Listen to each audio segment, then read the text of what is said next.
Salut à tous, alors aujourd'hui on se retrouve dans une vidéo dans laquelle j'ai envie de vous partager mon point de vue et mon analyse sur un des aspects des études de médecine.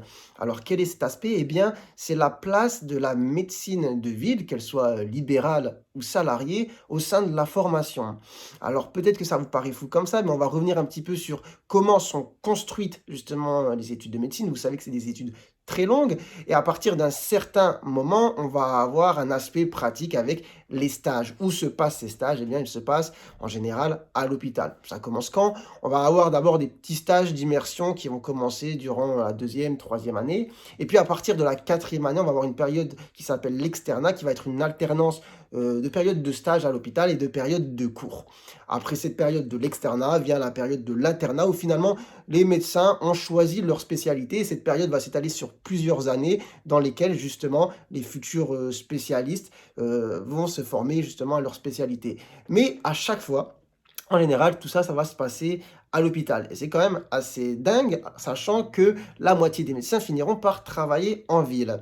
Alors, y a-t-il déjà des stages qui se font justement en ville? Ça existe, mais c'est quasiment uniquement en médecine générale. Sachant que justement, cet aspect de l'accès aux stages en médecine de ville est pas homogène au sein des facs. Déjà, il faut savoir qu'à mon époque, je suis pas si vieux que ça, mais quand j'étais externe, justement sur la période où on alterne stage et cours, il y avait un stage de médecine générale, qui était accessible et donc qui était le seul des 3 ans d'externat à se faire en dehors de l'hôpital et qui n'était pas un stage obligatoire. Je sais qu'au sein de ma fac, depuis peu, ça l'est devenu. Ça reste néanmoins un seul stage sur une douzaine à faire et uniquement en médecine générale. D'accord? Et je ne pense pas que cet, aspect soit homogénéisé sur, l'ensemble des facs. Bah, après ça, peut-être que je me trompe, mettez-le en commentaire pour ceux qui sont étudiants dans d'autres facultés. Est-ce que durant justement, votre externat, il y a un stage obligatoire à faire en dehors de l'hôpital? Si ce n'est pas le cas, c'est quand même, je trouve, après c'est mon avis, un peu problématique de se dire qu'au bout de 6 ans, de médecine, on n'a pas mis un pied en dehors de l'hôpital pour voir comment la médecine se pratique en ville, que ce soit en médecine générale ou que ce soit dans une autre spécialité. Après, on passe justement à la période de l'internat.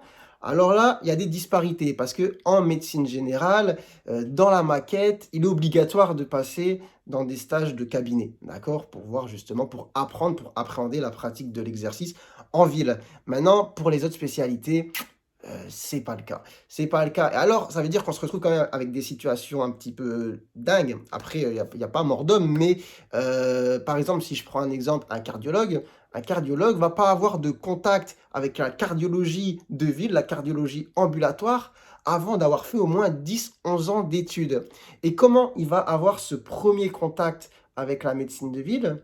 Eh ben, en faisant des remplacements. C'est-à-dire qu'au bout d'un moment, quand on est interne, ayant validé un certain nombre de stages, on peut pratiquer en parallèle de son internat, si on a le temps et si on en a envie, des remplacements en médecine libérale. D'accord? À la fois pour acquérir, de l'expérience, à la fois aussi pour évidemment, gagner un peu plus de sous que, le salaire d'interne. Cependant, ce premier contact avec, l'exercice, comme je le dis en cabinet de ville, il va se faire en totale autonomie, sans supervision et sans avoir eu aucune expérience justement en médecine libérale. Que ce soit sur le plan de la pratique médicale pure, mais que ce soit aussi sur le plan de la gestion de tout le reste, la gestion d'un cabinet, de l'administratif, de la comptabilité, de tout ce qu'il faut savoir faire quand on est justement installé en médecine de ville. Et donc, je trouve ça un petit peu dingue parce que là, j'ai pris l'exemple de la cardiologie, mais c'est équivalent pour toutes les autres j'arrive pas à parler, toutes les autres spécialités. C'est-à-dire que pour au grand nombre d'entre elles, et pour la plupart même, hein, à part, comme je disais, la médecine générale, bah, on avance dans le cursus en ayant une vision hospitalo-centrée plus, de la médecine, en ne sachant pas vraiment comment les choses, se font, se pratiquent, s'organisent en ville et la première fois qu'on va avoir un contact avec la ville et qu'on va vouloir, mettre les pieds dedans, bah, ça va être en mode: «Débrouille-toi, essaye de voir comment tu peux gérer tout ça». Et puis, qui plus est, rien que pour l'aspect de la projection dans l'avenir, je pense que c'est bien aussi d'avoir beaucoup plus tôt une vision de comment la spécialité se pratique en ville, comment elle se pratique à l'hôpital, pour aussi avoir une idée tout simplement de ce qu'on aime, de ce qu'on préfère, de ce qu'on a envie de faire. Est-ce qu'on a envie de faire que l'un, que l'autre ou de mixer les 2? D'accord? Important et malheureusement aujourd'hui, c'est pas le cas. D'accord? C'est pas le cas et ce premier contact se fait, comme je disais, avec les remplacements. Donc, qui plus est, je me suis dit: encore que si, il était difficile de mettre cela en œuvre, parce que c'est vrai que c'est pas facile d'avoir des personnes qui peuvent se porter aussi volontaires pour devenir maîtres de stage universitaires et accueillir dans leur cabinet des étudiants. Ce qui est déjà le cas en médecine générale, c'est vrai que dans, bah, nombreuses facs, nombreuses régions, c'est difficile d'avoir beaucoup de terrains de stage. Parce qu'il faut aussi avoir des personnes qui peuvent accueillir, comme je disais. Pour accueillir, il faut se former. Mais il faut savoir aussi que les modalités, de formation pour devenir maître de stage universitaire, elles peuvent en rebuter plus d'un, même les plus motivés. D'accord? Et après, il y a l'organisation aussi, tout l'administratif, qui se fait avec les facs, hein, pour coordonner un petit peu tout ça, par, expérience, en tout cas avec, ce que j'ai entendu, je sais que parfois c'est très compliqué, avec, les facultés et d'organiser tout ça et ça en rebute plus d'un. Parfois, il y en a même qui se lancent dans le truc et au bout d'un moment, ils disent: «Oh c'est bon, ça me casse la tête, c'est mal foutu, c'est mal organisé, j'arrête». Donc déjà, il faudrait aussi simplifier tout ça, simplifier l'accès à la maîtrise de stage, simplifier la relation entre la fac et les maîtres de stage et ça permettra peut-être d'en trouver d'autres. Mais du coup, bon, disons que c'est difficile de mettre en place, voilà, des terrains stage en ville. Bon, bah, eh bien, au moins durant la formation, on pourrait avoir des enseignements aussi, qui, comment dire?